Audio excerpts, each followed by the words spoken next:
Bumukas yung pinto.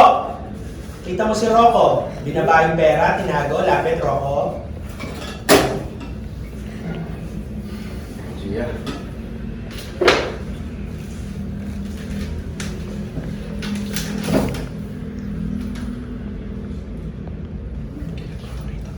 Arthur, anong ginagawa mo dito? Sa tingin mo, pagbabati mo kami ng Rona na yun, well, nagkakamali ka. Dahil pati yung negosyo namin, naapektuhan na.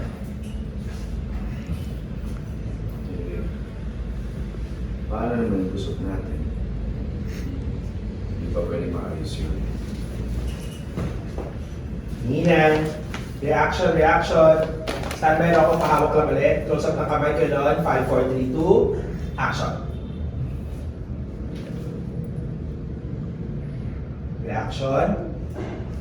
Tilting na malapit.